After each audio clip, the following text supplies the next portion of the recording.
Bom dia, gente querida, de paz e bem. Eu sou o reverendo Eduardo Henrique, da Igreja Episcopal Anglicana do Brasil. Estou aqui na Diocese Sul-Ocidental, em Santa Maria, no Rio Grande do Sul. Bom dia, gente. Um abençoado domingo para todo mundo, desde já. Abençoado domingo. Hoje, festa, não é? Solenidade especial, que é a festa de Cristo Rei do Universo.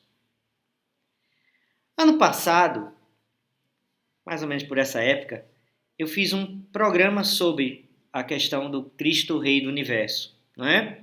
Vou deixar até o link aqui para que a gente, lembre o sentido da festa e também eu lembro que eu falei alguma coisa sobre o ano litúrgico. E hoje eu gostaria de aprofundar, vamos comentar o evangelho próprio desse domingo, não é? Que está em Mateus, porque a gente está no ano A. E esse domingo é o último domingo, do ano litúrgico A. No próximo domingo, a gente vai iniciar um novo ciclo, não mais com Mateus, agora através do Evangelho de Marcos, é o ano B. Então eu gostaria de conversar sobre isso hoje, não é? E sobre como o Evangelho de hoje dialoga com essa ideia de concretude, não é? De chegada do caminho. A gente vê a trajetória que o caminho litúrgico nos conduziu, falar um pouco da minha experiência e também trazer a importância, né, que é a gente vivenciar essa circularidade, que na verdade é como que uma grande espiral, né, que a gente percorre através dos anos litúrgicos. A gente vai falar sobre isso, tá bom? Mas antes, os recados. Se você não é inscrita no canal Paz e Bem, inscreva-se. Venha fazer parte desta comunidade de espiritualidade plural e de paz. Curta, compartilhe. Dessa forma você nos ajuda, não é? A divulgar o canal para que outras pessoas conheçam o canal Paz e Bem. Se você tem condições, faça sua assinatura solidária.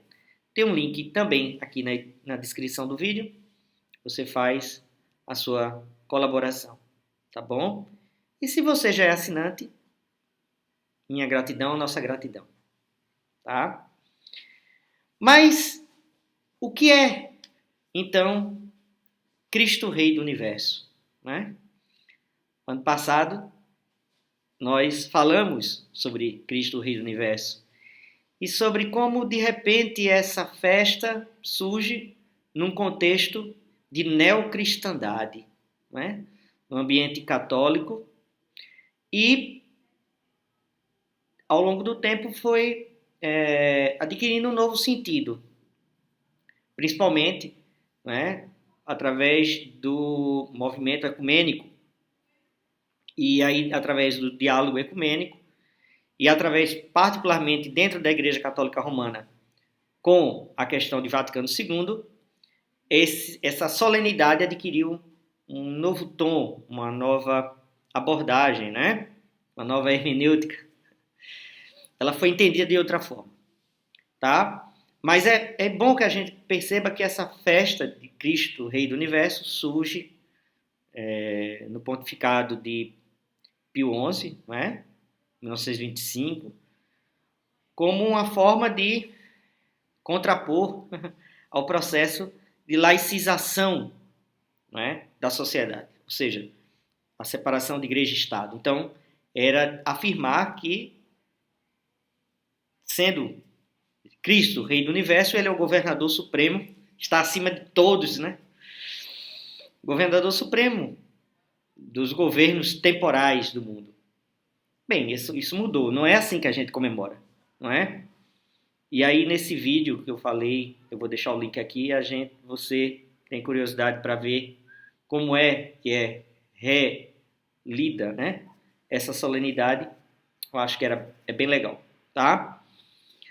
Mas eu gostaria de hoje dar um tom diferente. A gente está no último domingo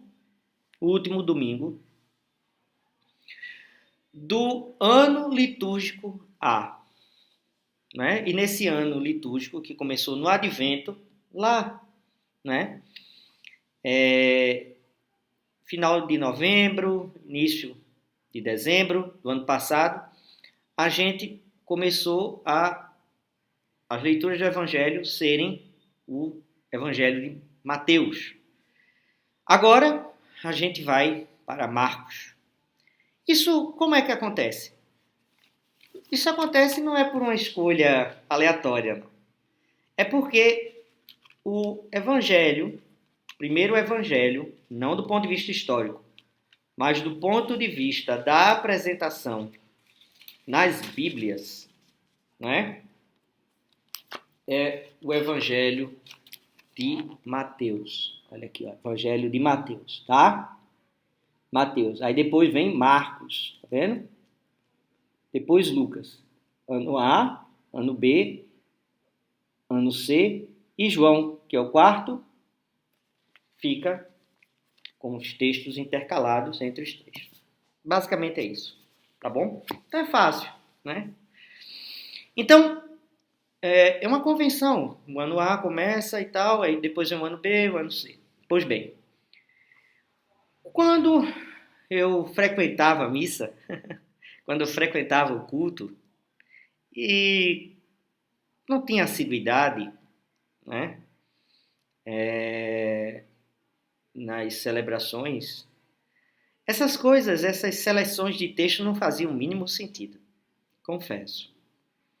E eu acho que muitos dos nossos irmãos e irmãs, particularmente os evangélicos, eles têm dificuldade, e com certa razão, não é? Em perceber o sentido de escolher trechos da Bíblia para ler durante o domingo. Se a gente vê o texto dentro do domingo de forma isolada, realmente não faz sentido nenhum. Mas quando você começa a acompanhar os textos aos domingos, a gente vai ver que existe uma espécie de encadeamento. Existe uma lógica interna, uma forma pedagógica de explicitar, sublinhar coisas que são centrais dentro do Evangelho. E aí a gente percebe, por exemplo, que daqui a 2 anos, né? Vai ter esse ano, vai ter o outro, aí a gente vai voltar de novo ao ano A, novamente, vai voltar a ler Mateus. Os mesmos textos que a gente leu esse ano. A gente vai ver e perceber uma coisa maravilhosa. O sentido muda. Os mesmos textos lidos, num contexto de vida diferente, num contexto histórico diferente, adquirem, dentro desse contexto histórico, uma nova abordagem. No contexto em que nós estamos vivendo, Mateus e a leitura do Evangelho nos proporciona, como em todos os Evangelhos, a boa nova de um reino de esperança, né, de paz, um reino de amor, de fraternidade. A gente é apontado, como que apontado para esse reino. Isso não muda, mas a sua coloração, o seu sentido, aquilo que a palavra ali dita transparece, muda completamente. Quando você começa a ler o mesmo texto, não é? Porque o lecionário são textos fixos, não mudam. Mas a gente percebe uma outra detalhes que a gente não percebia, a gente percebe questões que a gente não achava tão relevante, mas que de repente saltam os olhos. Porque a leitura, e aí um exercício semiótico, ou seja, né, de análise simbólica e, né, contextual, a gente percebe que o nosso texto que somos, interpela o texto escrito. E dentro dessa relação entre nós e o texto, se estabelece uma relação sempre original, única, irrepetível. E é por isso que é tão importante a gente ter em mente essa ideia do lecionário. É bem verdade que ficar escutando, né, sermões e ler o Evangelho e escutar o Evangelho, né, nos bancos das igrejas e templos, realmente não é condição sine qua non para um sentido de conversão. Mas eu acho que é um bom exercício pedagógico, ou pelo menos pode ser. Pode ser se aquela pessoa, né, se aquele que escuta, se aquele que se coloca, percebe os padrões repetidos dentro dos textos. E aí a gente começa a perceber que por detrás desses textos existem uma linha que une e os une e traça e revela, que nos ajuda a aprofundar cada vez mais essa mensagem da Boa Nova em nós. Então, na verdade, o ano litúrgico não é um círculo. O ano litúrgico é uma espiral. Cada vez mais a gente se aproxima dessa centralidade através da leitura dos textos. E aí a gente vai como que convergindo, não é? Cada domingo um pouquinho, percebendo um detalhe, vendo uma mensagem, tocando ali o nosso coração. Então a gente vai crescendo, não é? A gente vai se exercitando, como bem gostam de usar esse termo os jesuítas, né? Como que um exercício, né, do espírito. Então é dentro desse sentido que o lecionário faz sentido. Que é importante a gente seguir, né, ou a gente ter à disposição. Volto a dizer, não é a única forma, não é a melhor forma talvez, mas é uma fórmula que ao longo da história da igreja tem sido usada por tantos e tantas e tem, né, feito com que a gente perceba nessa revisitação, né, cíclica, na verdade, espiralada, dessa mensagem central. Porque é o centro que a gente converge sempre. A gente percebe, e aí eu falo da minha experiência, né? Quando eu comecei realmente dentro da igreja episcopal anglicana, na frequentação, no exercício de estar sempre nas celebrações, eu fui percebendo, né, em mim essas visões de padrão, essas mensagens do sempre, vamos dizer, em cada domingo, de uma forma particular. E eu lembrava que a gente já tinha lido aquele texto naquele domingo, anos atrás, e aí eu disse, não, mas tem uma coisa nova aqui. Então é dentro desse sentido, é dentro dessa visão que o lecionário é sempre, e a sua reflexão original, sempre. Não é? E assim deve ser. E assim deve ser encarado. E não, por acaso, o texto que, vamos dizer, fecha esse ano, hoje, o último domingo do ano A, né? O ano que vem já é ano novo cristão, né? A gente fala sobre o julgamento das nações, conhecido como julgamento das nações, ou seja, sobre aquilo que se projeta na história, mas na sua, vamos dizer, na sua madureza, né? A história se reconciliada consigo, né? E aí a gente vai ver em Mateus, capítulo 25, dos versículos 31 a 46. Eu vou ler, e ele é de uma clareza evangélica, né? E eu acho que é um texto muito pertinente para que a gente conclua esse ano. Não à toa ele está aqui, né? Porque ele já aponta para uma ideia de advento. E advento é a expectativa da segunda vinda, sim, mas também da espera do menino Jesus. Quando o Filho do Homem vier em sua glória, e todos os anjos com ele, então se assentará no trono de sua glória, e diante dele serão reunidas todas as nações. Então ele separará uns dos outros, como o pastor separa as ovelhas dos cabritos. Colocará as ovelhas à sua direita e os cabritos à sua esquerda. Então o rei dirá aos da direita: Venham, benditos de meu Pai, recebam por herança o reino preparado para vocês desde a criação do mundo.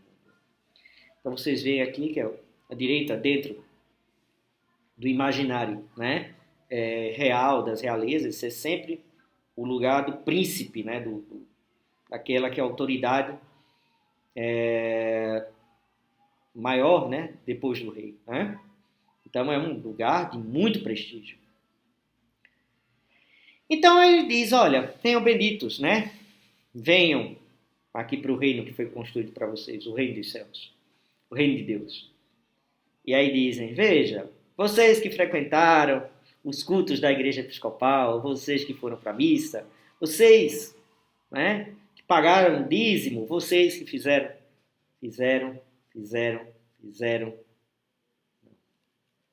Nada disso.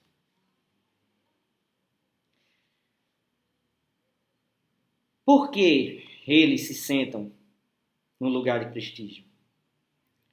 Pois tive fome e vocês me deram de comer.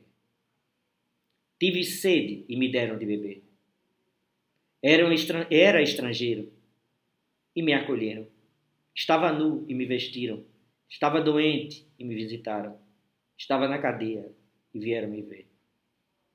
Então os justos lhe perguntarão: Senhor, quando foi que te vimos com fome, te demos de beber, com sede, te demos de beber?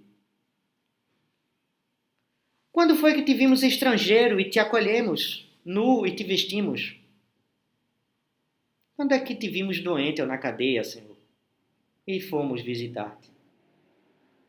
E respondendo, o rei lhe dirá: eu lhes garanto, todas as vezes que vocês fizerem isso a um desses meus irmãos mais pequeninos,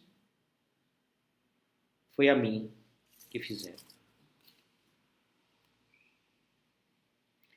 O resto do texto é exatamente a contradição, ou melhor, o não dizer dessa afirmação.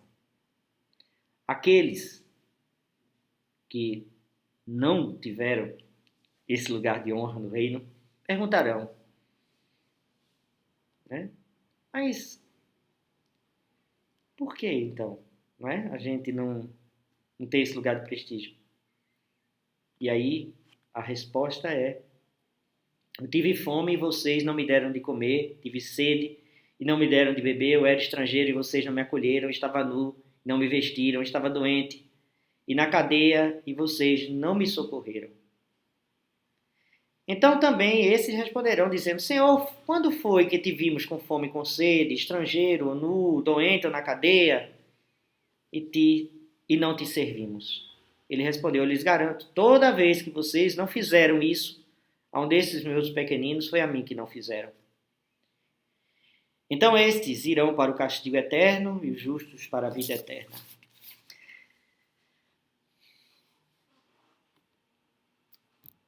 O que conta na consumação dos tempos, no juízo, no sentido de tomada de consciência da história, a reconciliação da história consigo mesmo, não é? Para além das contradições do tempo,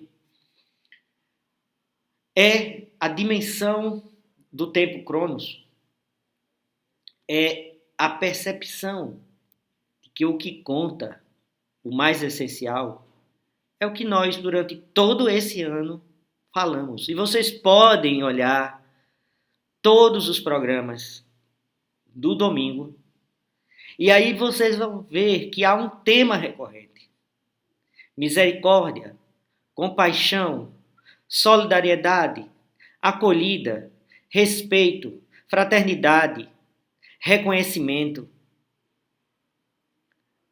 nenhum preconceito, nenhuma exclusão, um mundo e um reino para todo mundo, para todas as pessoas. E é esse o texto que, de um lado, como que diz, olha, todos esses textos, todos esses domingos que a gente caminhou, esse é o sentido. É a concretude. Eu estou com fome, vocês me deram de comer. Eu estava com sede, vocês me alimentaram. Vocês me deram de beber. Eu estava nu, vocês me vestiram. Eu era estrangeiro, eu era um imigrante e vocês me acolheram. Vocês não criaram um muro. Vocês não deixaram eu me afogar num mar, no oceano, sei lá. Vocês me deram um porto seguro. Vocês não me excluíram por conta da minha orientação sexual, por conta da cor da minha pele. Racismo existe. E ele é estrutural. Essas opressões que a gente vive, os negros e as negras são as mais atingidas. São essas as populações. Então, quando você acolhe, você levanta a voz e reconhece, você é um justo e um bendito de Deus. Porque isso é a consciência. Isso é Kairos, o tempo oportuno. O tempo do sempre. O tempo do agora. Não necessariamente um futuro a alcançar, mas um futuro a viver agora. Então, todas as vezes que uma pessoa fizer isso, e olhe que ele diz, e fizer em nome de Jesus, e disser que foi Jesus, o Evangelho não faz isso. O Evangelho diz, todas as vezes que vocês acolherem. Então, nós podemos, inclusive, com muita tranquilidade.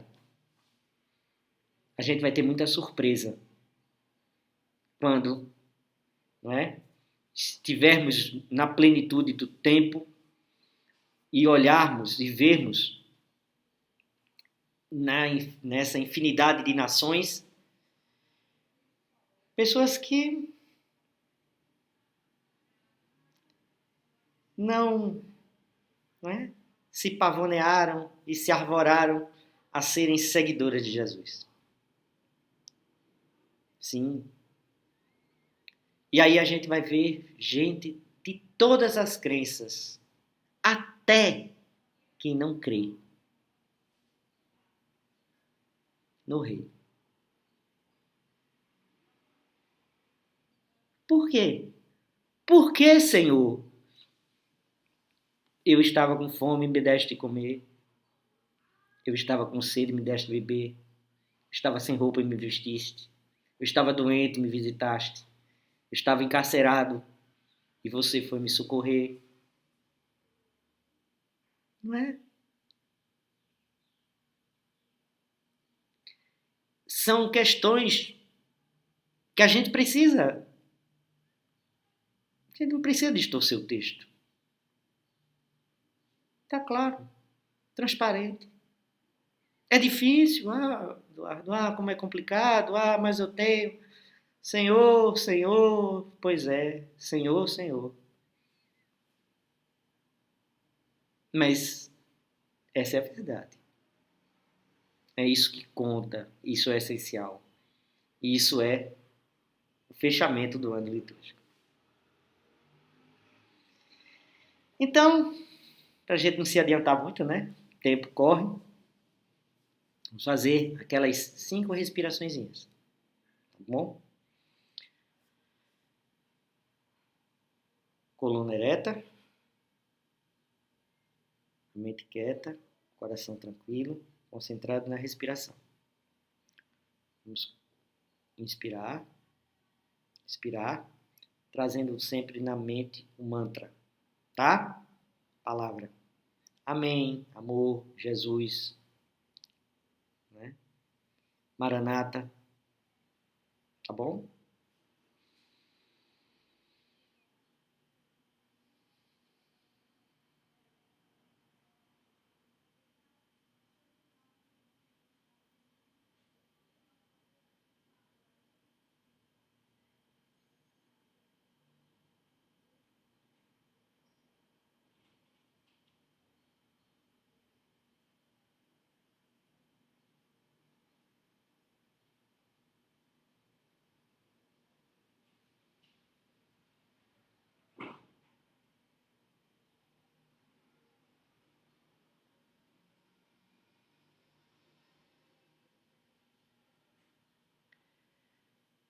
Paz e bem, gente querida de paz e bem.